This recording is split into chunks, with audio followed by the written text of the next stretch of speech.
You only live one time, not like James Bond, right? And most of the times when people say YOLO, they mean you got one life. You got to make the most of it, right? You know, what you got to take a big risk, do something chancy, do something exciting. If you live just a boring old life, you know, for however many years it is, that's a life wasted, right? Is it a life wasted if you spend time playing games? We're at PAX, we're not going to debate that, we're just going to say no, it's not. Playing games is worth some of your time, right? Maybe not all of your time. If you disagree, just leave the whole convention right now, okay? Okay. How much time should you spend playing games? Not your whole life, none of your life, right? There's some amount of time in the middle. And it's hard to really calibrate that because games do a lot for us, which we'll talk about in this panel at some length. Games have enriched our lives, but also there are times where I might have, say, stayed in an ancient MMORPG called Sierra Online's The Realm because the server crashed and people couldn't log in, but the people who were logged in became cool royalty, and I hung out in this terrible forum online for like 4 hours when I could have gone out to dinner with my family. Was that a waste? Probably. Were the other 3 years of playing that MMO a waste? Also probably. But I don't regret my time playing Counter-Strike. Okay. So, most games that exist, right? There's maybe millions of games that have been made, maybe. Like Steam has maybe 6 figures worth of games, and Board Game Geek has 6 figures worth of games. So if you figure throughout all of human history, millions is probably the right number, maybe, I'm guessing. But most games, even by the people who make them, are played 0 times. Right? That's why there's a shovel. Think of all the shovelware in the world that like somebody made and no one ever plays it, right? You go on the App Store and you can just scroll through thousands and thousands of games no one's played even one time, maybe one time, right? Oh, and as an aside, if you have a Steam library or other game library full of unplayed games, there is a secret that I use to avoid this situation. Obviously, I didn't learn that secret early enough, which is why I have so many 567 games. But the secret is, no matter what the sale is, unless it's free, if it's free, okay, but if it's even 1 penny, do not buy a game unless you are going to install it and play it that second. If you're not going to play it right now, do not buy. No matter what the sale is, no matter how cool the game looks, do not do it, and you will avoid this situation. I think 70% of my Steam library has never been installed. Yeah. You should follow this advice, trust me. I gotta follow Scott's advice. It's good advice. Anyway, most games are never played. Some games are played by lots of people, but each person only plays it a little bit, right? Candyland, right? You played Candyland, but you only played it when you were a kid, like a few times, and that's it, right? But everyone's played it. Some games, and this is what we're here to talk about today, games that you can play for your whole life, right? There are people who play chess from young to old, hours and hours, years. They can invest their whole life. It could even be their job, right? These are the everlasting games, the lifestyle games. Right? You could just, your whole life could be that game. Is that a life well lived? To play a game for your whole life? You know, right? Well, we are guilty. These are the lifestyle games that we have played. Rym, how much Overwatch have you played? So I actually have almost played now more Overwatch than Counter-Strike. And I want to point out, we're old at this point. We started playing Counter-Strike before the P90 was even in the game, when we were in college. We played Counter-Strike pretty much every day for the entirety of university and like the first 5 years after university. Yeah. There are people who've given their whole lives to Counter-Strike, like professionals, but I mean, I played it for 5 or 6 years. That's, if you think about your whole life, that's like a significant percentage of my life was just Counter-Strike, a lot, hours a day.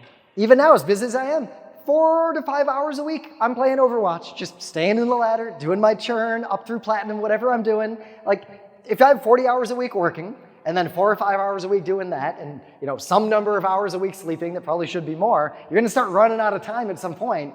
Lifestyle games are partly defined by the fact that you can't have that many of them unless you are somehow idly wealthy and don't have a job.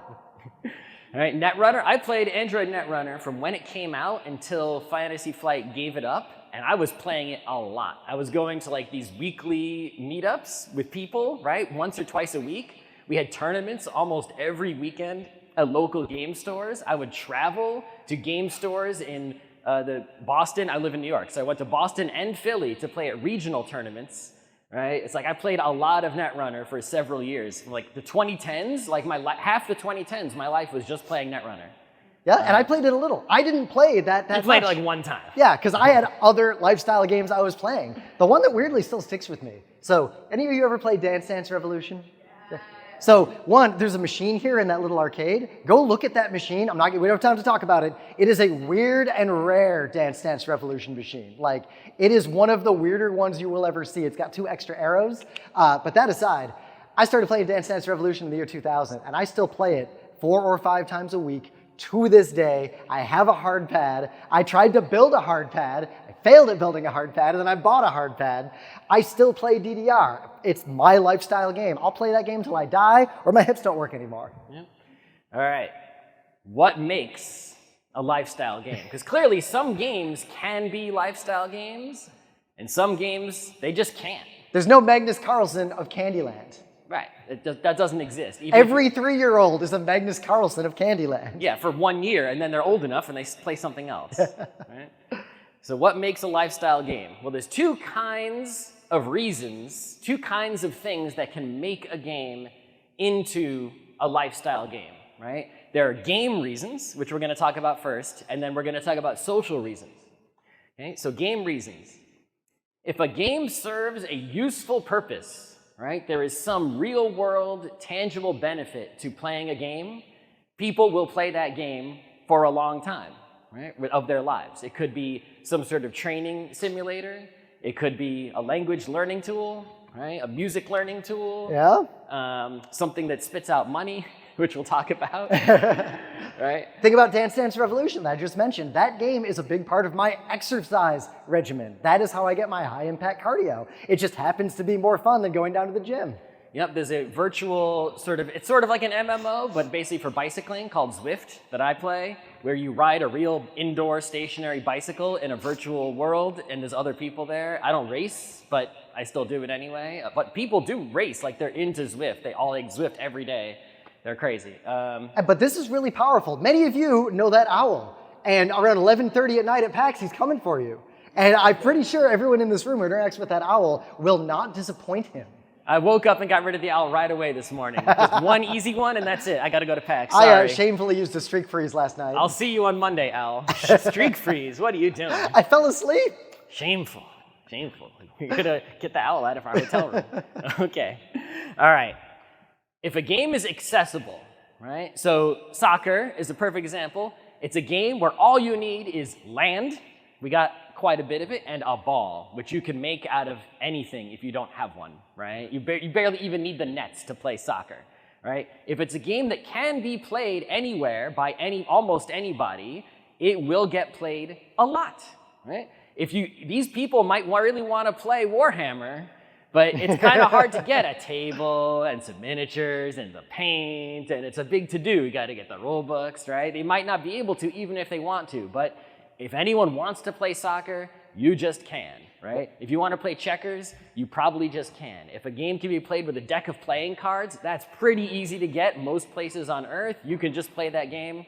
If a game is designed to have common components that are found anywhere, reusable components, then it is going to be a game that people can invest their lives in because you can get the game no matter where you are. And it doesn't matter if there are better games for you. I would rather play ice hockey, but I need a lot of stuff to play ice hockey. Soccer is real easy to play. Even if it's not my favorite game, I'm going to end up playing more soccer.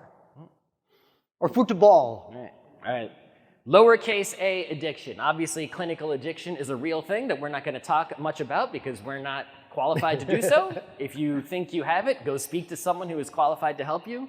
But many games are addictive, right? In Civilization, the classic one more turn idea, right? Everyone knows about this. If you've ever played Civilization, if you haven't, you should try a Civilization game. There's a new one. You may or may not like it. Maybe the previous one. Maybe try the previous one for a little while still. Yeah, pick what, it doesn't really matter. You can play Civ 2 if you want. You can play Civ 1 on the SNES if you want. Go ahead. But yeah, the idea that this game has some addictive quality where you just don't get tired of playing it.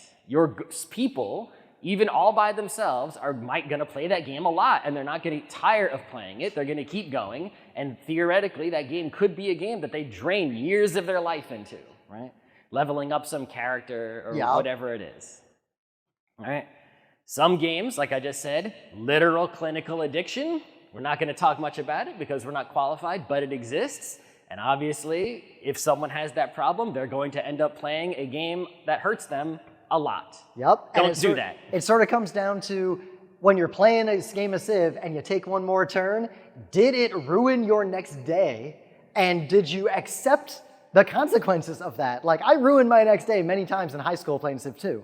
But at the same time, God, that dates me, Civ 2 in high school. But that at the same time, when I woke up and thought, man, I'm really tired, I shouldn't have stayed up all night playing Civ, I recognized the relation between those two and decided that I chose that Civ game anyway. If you're not making the choice anymore, that is more likely to be the casino that's going to drag you into hell and steal all your money. Creative expression. These are great. There's not enough of these in the world, in my opinion, but there are many games, especially today, that offer avenues for the players to express themselves, right, by creating art, because playing the game is creating art. So in a miniatures game, you could paint miniatures, or you could, if you're doing a Lego miniatures game, you could make robots out of Legos. If you're playing Minecraft, that's just kind of obvious. Right? People can just build Minecraft stuff forever and ever. A Sim City, where you're designing cities. This creeps into the game mechanics themselves too, and sometimes even cause conflicts in games. Think about Magic the Gathering. Some people, you know, those different categories of gamers that there's a lot of talk about. Some people are playing Magic the Gathering just to win. Some people are playing Magic the Gathering because they have a cool idea for a deck. Maybe that deck's a cool idea because I want to have all the goblins and make a weird goblin deck, and that's going to be hilarious. But some of those people are expressing themselves through the game mechanics. I'm going to make a deck that causes a weird combo to happen because I think that combo is really funny. Or I'm going to try to win using a certain form of the meta that maybe is not valid or viable in the tournaments, but I want to try to make it work. My shtick is making it work. Creative expression isn't just the art around a game. It might be the way you play the game itself. Imagine a hockey player who really wants to take long shots. They want to be a sniper. Imagine a basketball player who, even though the meta is not to get three-pointers, they like going for three-pointers. They want to express themselves through the game about the elegance of it as opposed to a different aspect. So creative expression can be mechanical or artistic, and there's actually a big blurry line between those two. Even something as simple as like choosing your character in a fighting game could be expression, like that's me, right? Even if they're the worst character, they're not S tier, but it's like that's my guy, I'm going with that one, right? And the way you play the character could be expressing, you know, your personal beliefs about or what style you think is cool or fun. Or games where you have character creators, you could just sit all day in the character creator and never play the game, right? And so anytime there's an opportunity to create art, somebody can, you know, it's an art-making device. You can consider the game to be equivalent to Photoshop. It's like, well, you can spend your whole life on Photoshop. Why can't you spend your whole life on game that is effectively Photoshop? You can't. What was the name of that game? It was Magic Pendulum. That we had a friend who played this. Oh, where you draw and then the monsters come to life? This was an ancient game that the world forgot about. And it was like a PlayStation 1 game, I want to say. One. This was old. I remember. And you draw little characters, little creatures. And this is before the modern era of the computers that do this more readily. And you'd play this kind of nothing game, but it would take what you drew and animate it and give it characteristics based on how you drew it using some hidden algorithms. He kept playing this game well into adulthood, well after PlayStation started to fail for hardware reasons, because he was starting to make elaborate creatures just to see what they would do, and it became a little bit of our like local gaming culture. Because this is not a rated R panel, I will not describe the final form of some of the creatures he created. You just did. All right, but indirectly, we should do a panel on this because we've been on this slide a while. We should do a panel on this. But yeah, creative expression means you can play a game your whole life. All right, strategic depth. Kind of obvious is that when a game is so strategically deep, there's just so many possibilities, it's going to take a human lifetime, mathematically perhaps, or even longer to solve the game, to figure it out, to find the best strategies, and therefore you could spend your whole life digging into that game to find the best strategies, the final answer, right? Like it's a puzzle that you just have to, it takes 50 years to solve. That's going to be a lifestyle puzzle. it could be a game that's a puzzle, and therefore it becomes a lifestyle game. Now, this is partly why we have a whole side thing. We talk about tabletop a lot. Our panel at the end of the con on Sunday is about tabletop mechanics. If any of you play tabletop games, and I assume some of you do because you're at a PAX, most tabletop games, if you play them seriously with other people who are also at your level and trying to be good at them, you exhaust them pretty quickly. Very few tabletop games survive more than 5 or 6 plays among people who actually try to be good at them. Or most tabletop games fall apart mechanically and have an obvious degenerate strategy as soon as you give them even any scrutiny. Think about all the Kickstarter games out there, the 99% of them that have really nice art. The shovel ones. Yeah, the shovel, but a really nice shovel. It's got gold in the end of it. Ooh. You get to paint the shovel. There's an expansion pack if you backed early where you get a second smaller shovel. But when you actually play the game, the shovel doesn't matter because the game was designed very badly because no one play tested it. And no one talks about this in the reviews because most people buy the games on Kickstarter to collect and to paint the miniatures and to half play once with their friends. Well, at least, collecting can be a creative expression, but it's not playing. Yep, Right? it's not creative expression. That's why it doesn't make it into the panel. I'd argue it's not creative expression through the lens of the game and play of the game. Exactly. It's extrinsic. Exactly. But as a result, very few games have strategic depth enough to allow lifestyle play among people capable of exploring that depth. All right. High ceiling of mastery. Now, high ceiling of mastery sort of goes hand in hand with strategic depth, right? If a game has really deep strategy, then the ceiling of mastery is generally going to be very high. But it's not necessarily a one-to-one thing. You could think of something like, I don't know, Pong, right? And it's like, yeah, the strategy of Pong isn't very deep. But somebody could be so good at playing Pong and working on that paddle that they become the master, right? Mario. Everyone knows what the strategy to beat Mario the fastest is. You can just look it up. These speedrunners will tell you everything you need to do, right? You got to do the flagpole glitch, and you got to do it. They'll just give you the instructions. But in order to break the world record for Mario 1, warp speedrun or whatever, in 4 minutes and 54 seconds, you have to practice your whole life, right? The ceiling of mastery is high. So anything that is difficult to do, like climb Mount Everest or beat a video game in less than 5 minutes, that takes a lot of practice, you could spend your whole life practicing. But where that ceiling is also very interesting because a lifestyle game can be a lifestyle game even if you never approach the limits of that ceiling. The ceiling just has to be above you, not just you in terms of your skill and ability. Like, I'm not saying like the intelligence level or the dexterity level. I'm saying it has to be above you and your engagement with the game. I'm okay at chess, but I haven't tried that hard. So the ceiling is so above me, it doesn't matter. But there are some games I've pushed into that ceiling, not because I'm that good at games, because I played those games a lot more than I've played other games. But yeah, if a game has this high ceiling of mastery, it has the potential to be someone's lifestyle game. All right, game instance variance. Many of you know our friend Jimbo. All right. If a game changes every time you play it, you can keep playing it a lot. It's pretty straightforward, right? And you think, of this kind of game instance variance where the roguelikes, where like, yeah, it intentionally generates a different deck of cards every time you play, but that applies to even just poker. Poker's different every time you play, right? You shuffle the deck. There's like more arrangements of a deck of cards than there are molecules in the universe or whatever, right? Yep, you don't fire up chess and you're like, ooh, the double queen's in this one. It should be a fun game. Yeah, chess has no variance whatsoever. But you think there are other games that have this kind of variance, but you don't realize that they do, right? For example, golf.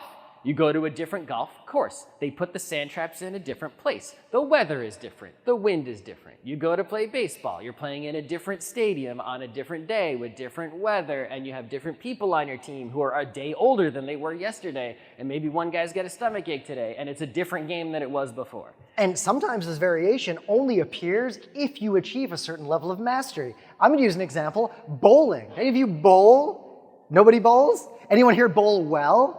Like above 200 reliably, which isn't even that good? Bowling seems like... I think that's pretty good. If you don't engage with bowling, it has a fairly low skill cap in that you're going to bowl about 100 on average, unless you learn some things. And the bowling alleys are all the same. The balls are all the same. You just choose a weight. You're just playing this very same game. The differences between bowling alleys and the different days in bowling alleys won't matter.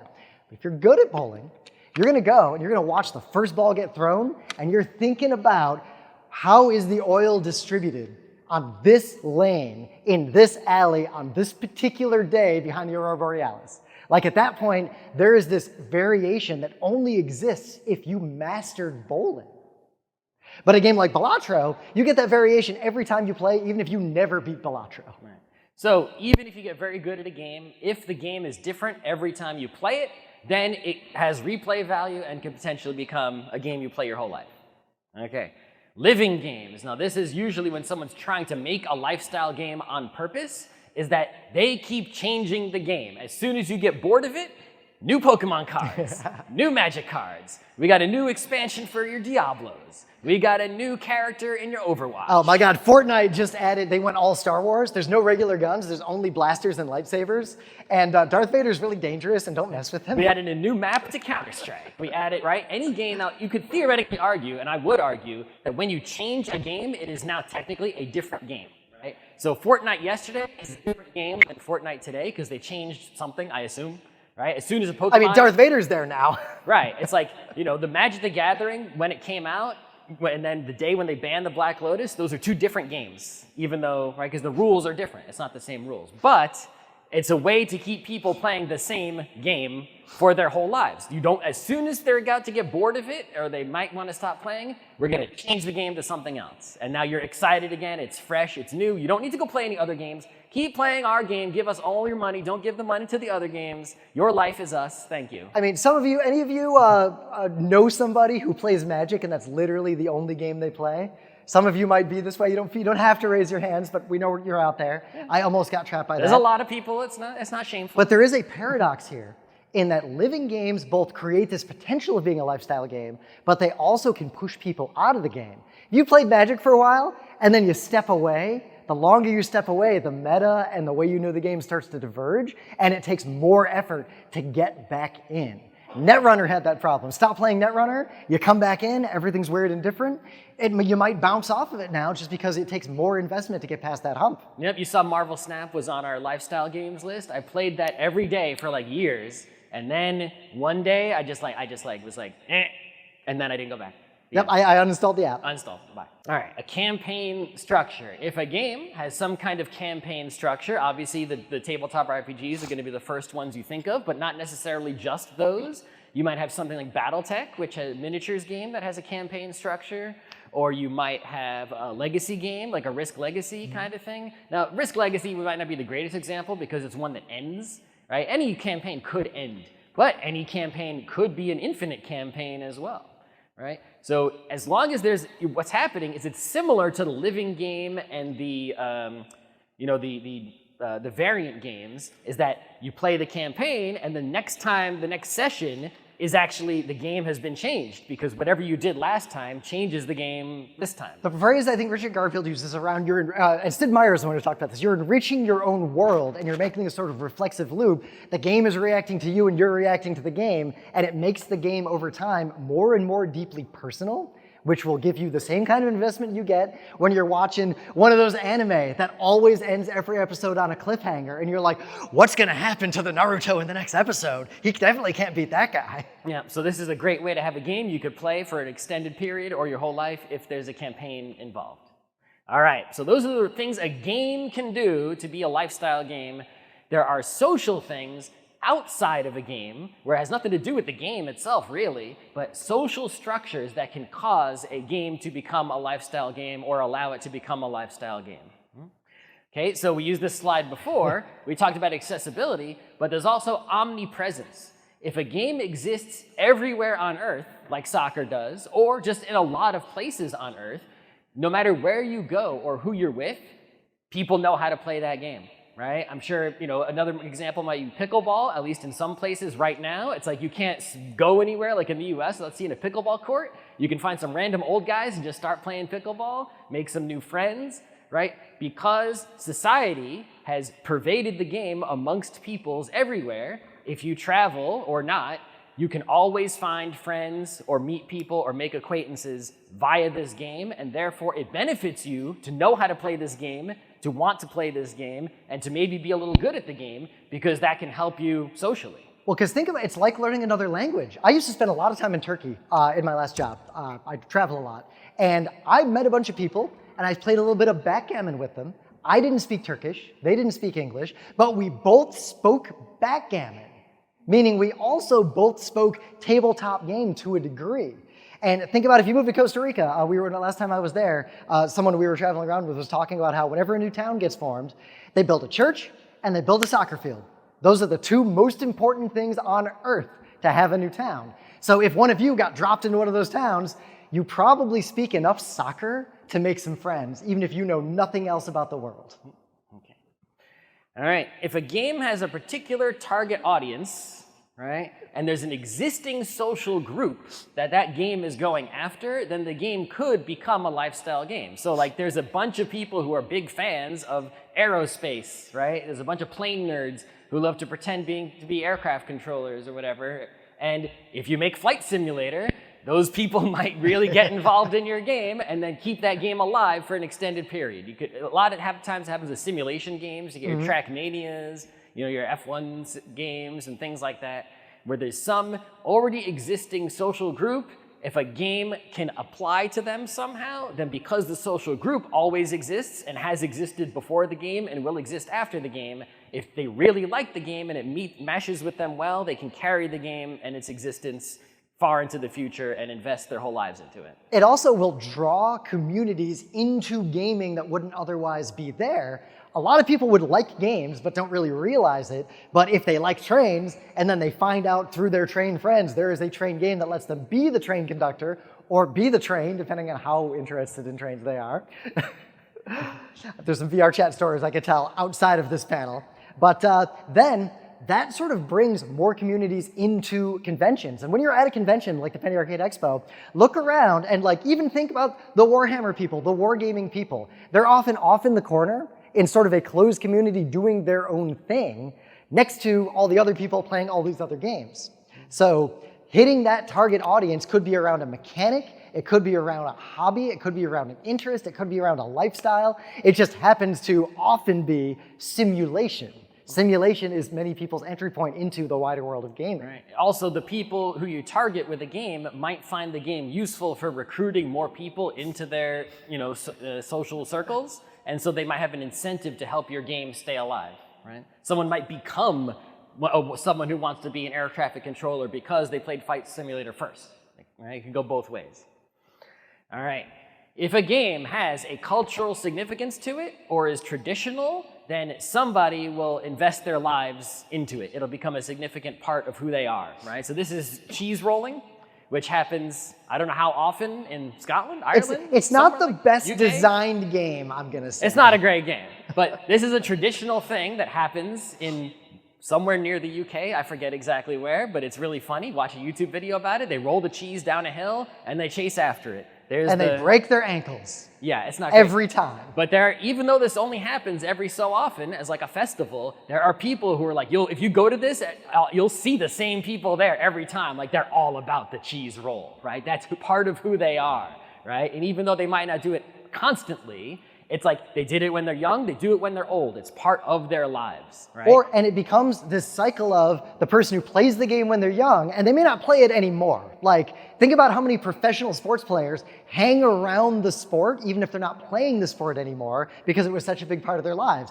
Think about the person who played in the Smash Brothers tournaments long ago. They're still at the PAXs every year. They go to the tournaments, they watch, but they're too old and slow to be competitive. They're still part of the community. The community became such a big part of their lives that it became this cultural touchstone. Right. And because it's a cultural thing, if they have offspring, they will pass the game down to the offspring very likely, right? And as long as it's a tradition, the events surrounding the game will continue to be held and the game will survive and become a lifestyle game. What makes these really interesting is that they don't have to be good.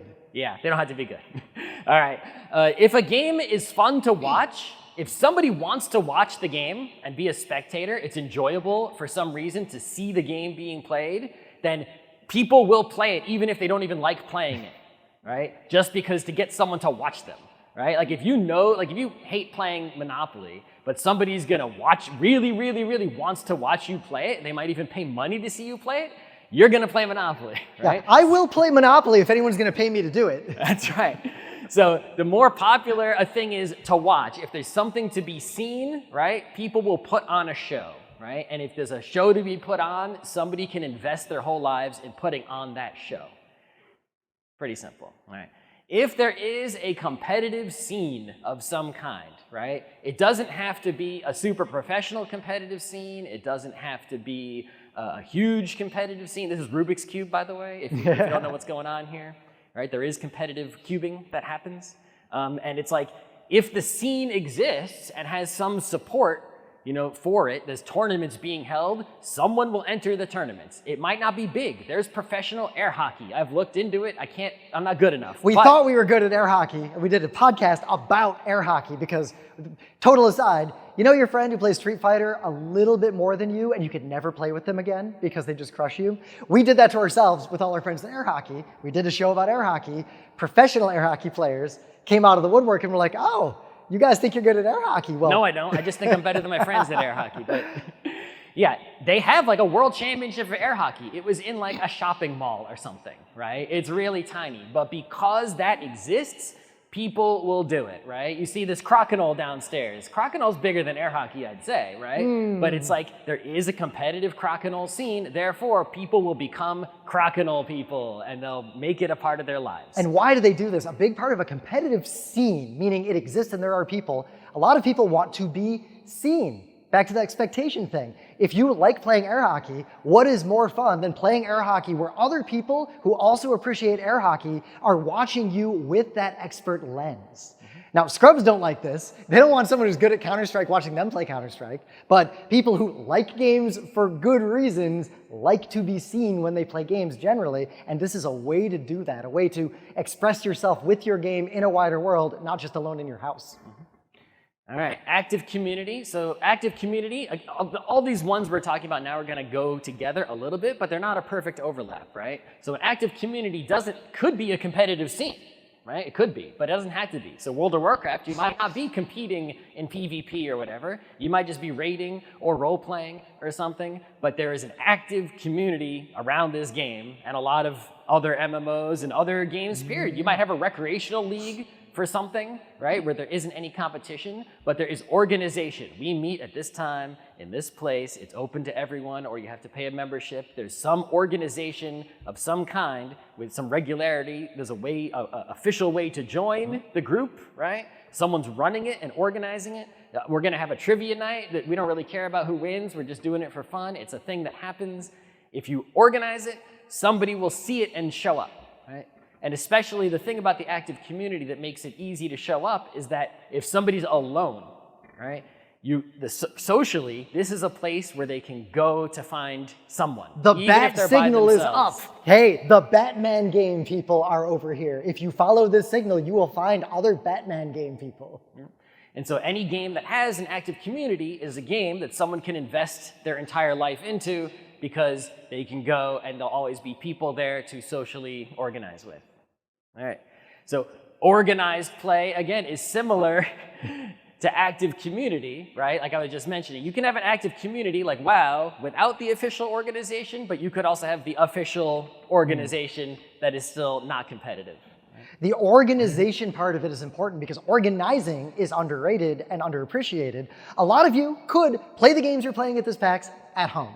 But you're here at PAX because PAX exists. There's a lot of energy being injected from the outside into the system. Right. So organized play, think about how hard it is to schedule a D&D game with all your friends who also want to play D&D. Imagine if an angel came down and scheduled it for you. You mean your local game store said D&D 5 o'clock on Friday? Yeah, just the act of saying 5 o'clock on Friday from an external voice, that causes D&D to happen. The same way an electron hitting an atom causes physics to happen. And if D&D happens every 5 o'clock on Friday, and you go every 5 o'clock on Friday, oh no, you spent 1/7 of your evenings of your life playing D&D. Yep. Okay, professional play. So this is a Counter-Strike map that is older than everyone. We ran a server running only this map in our dorm room. It wasn't powerful enough for a larger map. That's the whole map. But yeah, if there is a possibility to become a professional, meaning the game is your job, kind of obvious someone will spend their whole life playing that game, right? If money is involved, if somebody will pay you money to play this game and not have any other job, or at least, you know, maybe you might have another job, but you might not need one, somebody's gonna do it. Now, part of this is the cruel reality of an evil world. We live in a capitalist society, unfortunately, so everybody's gotta have a job and gotta have a hustle. So if there is any way to get any money out of any system, someone will be, in the very minimum, desperate enough to play that terrible game, to try to be the only streamer on YouTube and make enough money to buy food. So it's a reason outside the game. It doesn't matter what game it is. If the society has created a way to play it professionally, someone will spend their whole life on that game. Yep. Okay, rewarded play. So again, it doesn't have to be professional, making money, right, or competitive. Could also bring in rewards. It's possible to have a rewarded game that is not organized, not competitive, right? There is some reward external to the game for playing it, right? Hey, come try and demo my game. I give candy to everyone who plays this game. I don't know, right? So usually you want to play a game because there is the fun of playing the game itself, but any kind of external reward, right? Even for losing the game, right? It doesn't matter. People will play because there's some reward for them. Any former Cub Scouts or Boy Scouts in the audience? Any Science Olympiad kids or Quiz Bowl kids? Science Olympiad wasn't that fun, I'm not gonna lie. But you know what I was motivated by? Medals.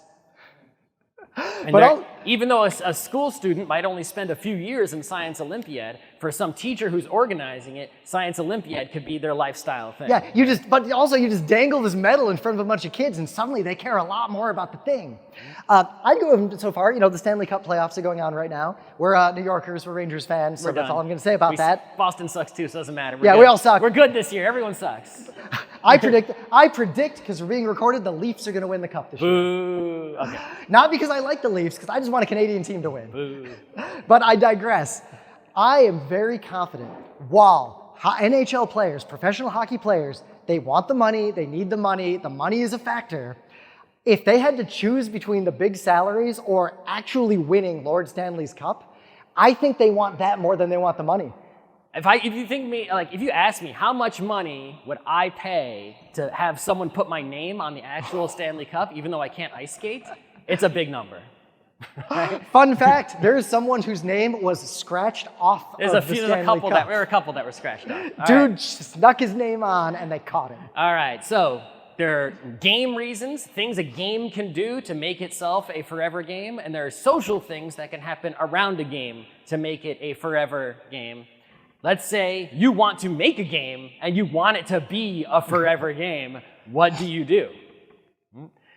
How do you make the lifestyle game? Well, you do make sure you incorporate a bunch of the things we just discussed. But with a big caveat, many of the lifestyle games that appeared in the world, as we'll talk about in a bunch of these slides coming up, one, they kind of crowd out other similar games. Like, one CCG will tend to dominate. One FPS will dominate a certain sector. FPS's, first-person shooters, have split into a few subgenres, almost like trees carving out their niche or their territory in an ecosystem.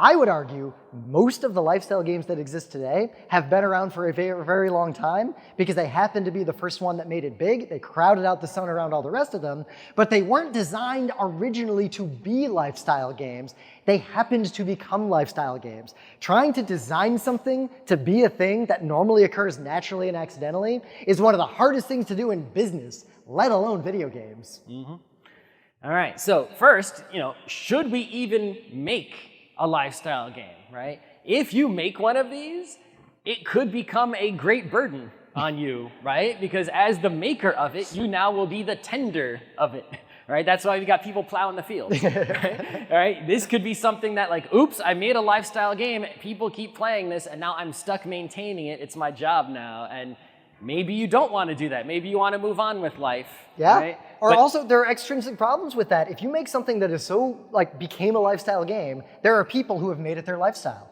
Meaning there are people out there who might get extremely angry and weird if you stop maintaining the game. That game is their lives, and you're in charge of it now. And in some way, you're have this their lives are now pent up with what you decide in your game design. Like if you make a lifestyle game that gets too big and you leave, there is a chance you might have to go into hiding. And that's a real cruel part of the world right now. Yeah, but if you don't make a lifestyle game, if you make a game no one cares about and isn't going to spend a lot of time in their life on, you might end up making an insignificant game, which is 99.9% of all games. Congrats, you failed. Or at least you failed commercially. Maybe not, you didn't fail artistically. That's possible. All right, so the first thing is if you make a lifestyle game, it is much harder to get the game off the ground because the investment that a player has to put in to even start playing is bigger, right? Because if a game has big strategic depth or requires, social organization or all those factors we talked about, that's a lot the player has to put in just into their first play, into just getting it going. They might have to collect some cards. They might have to learn the living rules that have changed a bunch. If there's a campaign, they have to get people together to start the campaign going and keep track of it. Or you might do what Marvel Snap did, where you have a very long, easy on-ramp to like get the masses into the game. But then you have to design a game that has the end state you want it to be at and the long on-ramp that builds people up into that over time. That is an extremely difficult game design problem, and that game design problem clashes with the commercial problems of building and designing a game like that. So you can make a fantastic lifestyle game, but because it's so hard for people to start playing it and to decide that they're going to make it the lifestyle game for them, you might not achieve liftoff. I mean, Europa Universalis 5 just got announced. And they just announced that you can automate half the game also. It takes a lifetime just to get into that game. I couldn't figure it out. All right. But at the same time, once you're off the ground, once you've got a lifestyle game up off the ground, you've got liftoff, even a little bit of liftoff, you can fail. Oh, you can fail big time. You've seen lifestyle games fail all over, but you won't fail 100%.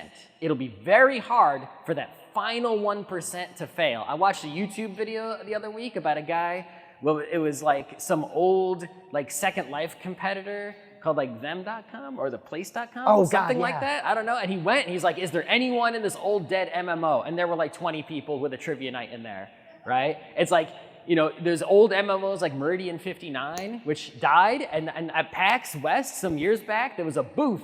And these people had the tiniest booth that you could buy at PAX. And they're like, we're keeping this old MMO alive. We got some people in there, right? It's like, it just won't go away. Even if Wizards of the Coast went out of business and stopped printing cards, people would be playing Magic for decades somewhere, right? I played Sierra Online's The Realm, and the fans bought it from Sierra and kept it going. Tribes 2 still has a community of like 100 people playing it every day. We gave a whole talk at PAX West that's on YouTube you can find called Games You Can't Play. We explore that concept in depth. If even one person cares about your game, they will move heaven and earth to keep that game going. All right, so I just want to talk about preservation for a minute, right? So I talked about how if you make a lifestyle game, it won't die. A lot of people are rightfully concerned with preservation of the arts, right? And video games in particular, right? Old games, you can't play them anymore, you can't find them anymore. And I noticed that a lot of people are really focusing on solutions like digital archiving and storage media that don't degrade, not like VHS tapes or CDs or vinyl that warp or get messed up over time. And those are very important and real solutions to archiving. But the best thing you can do to preserve anything is to have people who are alive that care about it, right? If you think about it, John Lennon never has to, he's dead, but he doesn't have to worry about Beatles albums being preserved on special records somewhere because people are going to care about the Beatles long after they forget who I am. And somebody somewhere will have those recordings and listen to that music. And as long as a human alive cares, it will be preserved, right? So as long as humans are alive, that's important, number one, keep us alive, don't die, right? And as long as someone cares about the thing, it will be preserved by the people alive who care. And that's a way better thing that you can do to preserve something than worry about storing it in some crazy seed vault in the Arctic, which is this is a good thing, by the way. The seed vault is good. But it's even better than that because lifestyle games are tied to lifestyles and thus communities. Lifestyle games can hold communities together even in dangerous, spicy geopolitical situations, shall we say. Right, but I'm saying if you want to preserve your game, if you want your game to survive and outlive you and outlive the centuries, putting it on some special hard drive that never degrades is probably not going to get it done. That'll be in a museum somewhere or a library buried and someone will throw it out and not care what it is. But if you have a game just on a floppy disk, but somebody really cares and they're still alive, they're going to recover it from that disk, and they're going to spread it around, and they're going to convince people to try it out, and they're going to write blog posts about it and keep it alive, even if you're gone. A few years ago, someone found and restored the Quake arcade game. Yeah, none of you knew that existed. Yeah. One person in this room knew that existed. Okay. So that's just another aside. All right. Back to the reasons you should not, can you make a lifestyle game? It might become a trap. Not just for you, but maybe for the fans. What if you accidentally make a game that is like uppercase A addictive? Well, now you've made an info hazard into the world. And it's hard to get rid of, right? It's hard to collapse it entirely, even if you want to. Right? I just said if Wizards of the Coast went out of business, Magic wouldn't die. What if Wizards of the Coast wanted Magic to die? They wanted no one to ever play Magic again. They couldn't do it. You couldn't do it. People have invested their lives into it. They're gonna do it. There'd be kids with Heidelberg presses in their basements printing Magic cards. Right. You cannot kill soccer. You cannot kill tennis. You cannot kill chess. You probably can't kill Counter-Strike, right? Even if you turn off all the computers and the internet, you probably couldn't kill Counter-Strike. It's like there are games that now are their life. Someone's life revolves around this game. The game cannot die as long as people are alive. It would be hard to get rid of it. And if you made that game, you're stuck with it, right? And even if you ignore the game and cast it off and stop maintaining it, it's still occupying, right, your life, a piece of your mind. You know you made it, right? People associate it with you. It can come back to haunt you. Right? If the people who play it associate it with you, even though you gave it up and sold it a long time ago, right? Your life now is that game that is unkillable. All right. So we talked about the deep part of the panel. All right. We talked about making games that last forever. Should you play a game that lasts forever? Right? This is what we talked about at the beginning. YOLO, right? You got one life. Should you play one of these games, or we're at PAX. We're never going to say you shouldn't play any games. That's nonsense. You should play games. Should you invest years of your life into a few games, or one game, or your whole life into one game? Am I still going to be playing Overwatch in the retirement home in 40 years? Was it a mistake for me to waste my 30s playing Netrunner? Right? Okay. Yes, for the peak experience. People know what this is?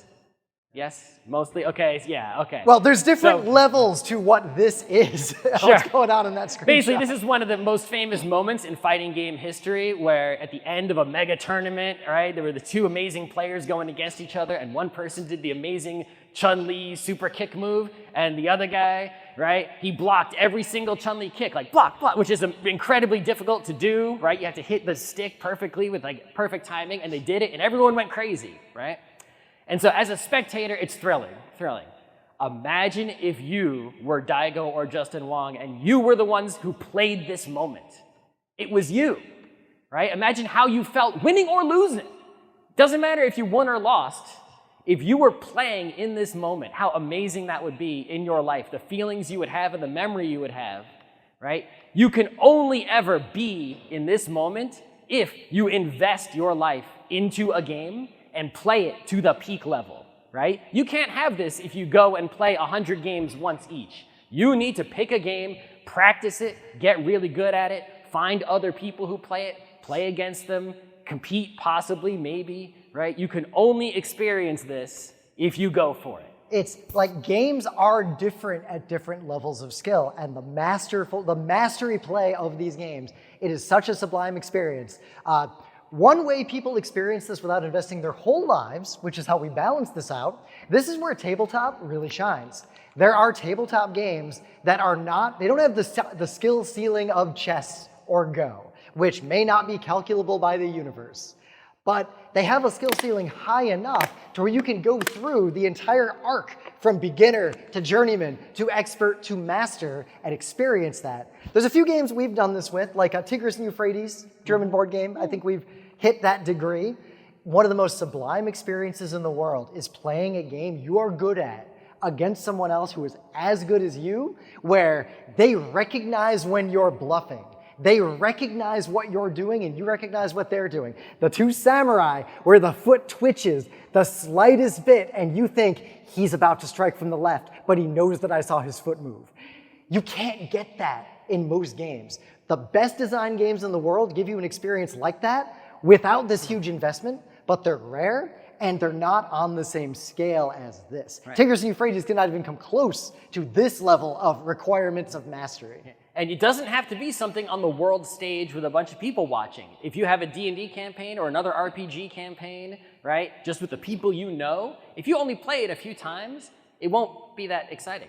If you have the same campaign and you keep that campaign going for years, the emotional investment you have in it to when the story climaxes or when a major thing happens or you finally beat the evil wizard will be very potent. Right? Our game because master, of what you put in, that's what you get out. Our game master from college and post-college is here in this room right now in the audience, and dude has made me cry multiple times. You know that experience at the end of a D&D campaign where you all got to just decompress and you go out to the diner and you kind of just talk about the game all night? You only get that if you do everything Scott said and play that entire arc. You're not going to get that in a one-shot, 4-hour session at the back of a PAX. You could if someone's really good, but it's unlikely. If you find a game master like that, let me know. All right. Do not play a lifestyle game if it is harmful and will poison you, right? We showed the gambling before. That's the obvious example. If you can't afford rent, you can't afford the next Magic If you set. keep getting concussions, stop playing football. In fact, don't play football to begin with. You'll get concussions. Ice hockey, even though it's my favorite, probably not a good idea, right? You'll bash your head in. Don't do it. If it's hurting you outside of the game, do not do. I had to give up a couple games in sports that I play. I'm a skier and I'm a mountain biker. I run half marathons and I've run marathons. I don't run marathons anymore because they do cause permanent damage over time. They are past a line most human bodies are capable of doing sustainably. Mountain biking, when I ski, I fall over, there's snow, fine. When I mountain bike and I fall over, I break 3 ribs and land on a tree stump. I hurt myself every time I went mountain biking. I rarely hurt myself skiing. I did both at the expert level. But what I saw out in the world, I saw when I see old people, like 70-year-olds skiing. I see 70-year-olds bicycling. I see 70-year-olds running. I didn't see 70-year-olds mountain biking, and I don't see many 70-year-olds. There are some. Not many. There's some. Anyway, don't hurt yourself. Okay, how realistic is going pro? So we talked about being professional a little while ago, right? You could, if you're going to truly be a professional for real, go for it, because so few people can do it. But honestly evaluate if you really are that rare person who can become professional, right? Of the 1 million plus people who play college football and then 70,000 who get drafted or whatever. Or no, high school is the blue one, orange is college. And then, you get drafted. So 255 out of 1 million people got drafted to play football. Now that is better odds than any lottery. Even mean of the 255, they didn't all play in the NFL. Some of them just never played, even though they got drafted. They had to go find normal jobs. I knew a guy in high school. He got drafted out of the Browns. He was set. He played 1 game. He busted his knee. End of his career. It's like, make sure that you are the person who can actually go pro before you go for it. All right. That's our D&D group. That is, when I had hair. Are you benefiting socially? If we talked about all the social reasons a game can become a lifestyle game, if you benefit socially from playing the lifestyle game, that's awesome. Keep doing that.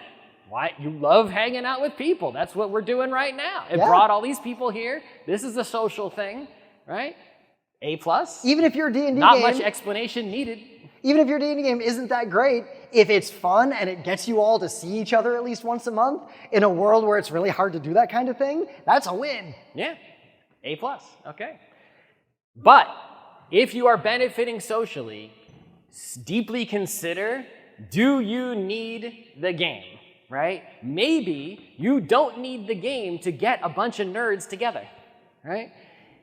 If you've got a bunch of friends and you're all playing D&D, and D&D is the thing that brings you together Friday night at 5, but you all actually hate the D&D and it kind of sucks, talk about that and be like, hey, let's stop playing D&D. Let's just meet Friday at 5 and hang out. Or let's play Burning Wheel or Blades in the Dark or some other RPG that might be better. Or a different game every week. Whatever. If it's the social reasons that are the reasons you're having the lifestyle game and not the game reasons, you're not getting to that peak experience, you're not getting those other benefits of the game, you might not need the game. You can socialize without games. It's possible. Believe me. There's a way. It might take some work. You can do it. So just think about it. If you're in that situation where you feel socially obligated to play a game and the game itself isn't doing it for you. A lot of people will do like MMO raids out of a sense of obligation, like I'm the healer, I have to show up, whatever. And it's like, If you're feeling it out of obligation, maybe see if you can hang with those people that you love and care about without the part that you don't like because you've given up on the game. Or what if the game is good, but you hate the people? You got to recognize that too and find different people to play the same game. There's also a risk though. For example, I had a bunch of people that I was acquaintances with when I played Netrunner for several years.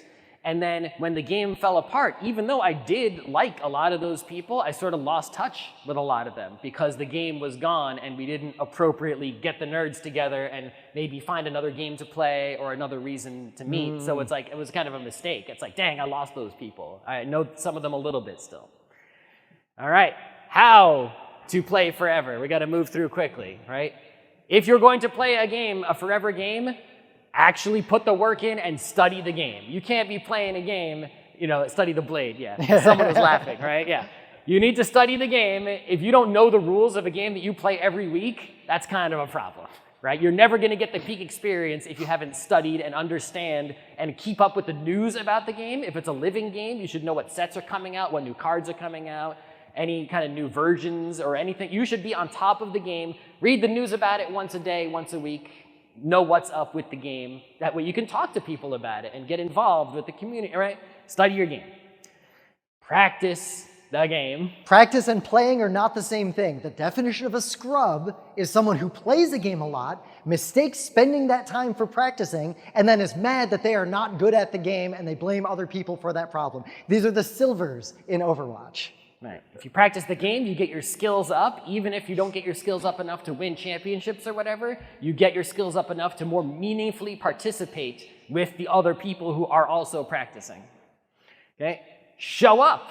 Even if you suck and you haven't studied, show up to the local game night or the tournament at PAX or whatever it is, even if you're not showing up necessarily to win the tournament. When you show up, that gives other people, they're like, oh, there's people showing up at the thing and you're showing up for the others, right? Someone who wins the tournament like me needs someone to beat. It could be you. Yeah, someone's got to get knocked out in those first rounds, and the biggest key to sticking with a game like this is you have to like losing and winning about the same. You want to be there for the competition. Think about at the end of a Stanley Cup series, they all shake hands, and with very few exceptions, they're like, oh yeah, you really got me. They enjoy the moment when it ends, whether or not they win or lose. Some of them do, all right. Be prepared for the end. I said the games can't fail completely, but they can still fail hard. This is the Matrix Online. This is the end of the Matrix Online. People invested years of their lives in the Matrix Online, and then it died. So you have to, even if you've invested all this time in your life into it, you have to always be okay with letting it go at any moment. I let go of Netrunner, I let go of Marvel Snap. We talked about this already. Your injury could end your football career. You have to be okay with that, otherwise you could be putting yourself at risk of devastating emotional consequences. And don't be afraid to quit, right? Even if the game is still going and everything is still happening and you could keep playing, if it's not working for you, if you're not feeling about it, if something else in your life is pulling you away, quit. It's just a game. Even if it's your lifestyle game, it's still just a game. You need to be able to quit at any time. And you can come back. You can come back. I've seen people come back. We talked about it is hard to come back if a game has evolved and changed significantly since you left, but it's still possible, especially if some of the people are still there. People will bring you in. You could be a newbie again. It's fine. I started playing Counter-Strike again a few months ago. Yeah, it's not a crime. Okay. So we talked about YOLO at the beginning. You have one life, and you should make sure that you don't, waste your life and never do anything exciting, but you should also think about the other YOLO. You have this one life. Will you waste it on one game, right? Here lies you. You played Counter-Strike for 60 years. Rest in peace. Is that what you want your life to be? Maybe yes. It could be cool. You could be like the greatest person in Counter-Strike history. That's a great life, I guess, right? Better than some lives. But maybe not. Maybe you don't want to see rest in peace, here lies Rym, played Overwatch poorly for 40 years, no other significant accomplishments or meaning, no one loved him, the end. That could happen as well. All right, that's the end of the panel. Hope this was enjoyable. Okay.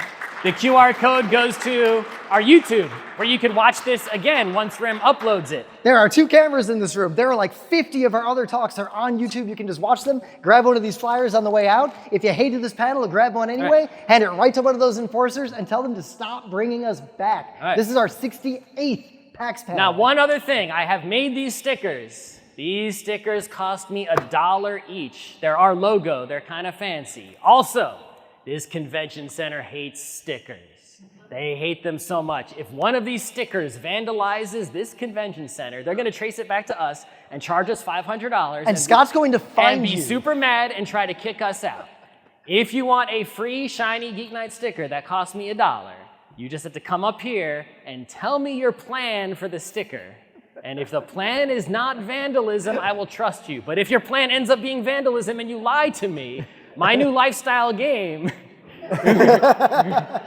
will be very easy to decide upon. All right, now we're done. Bye-bye. Enjoy your PAX.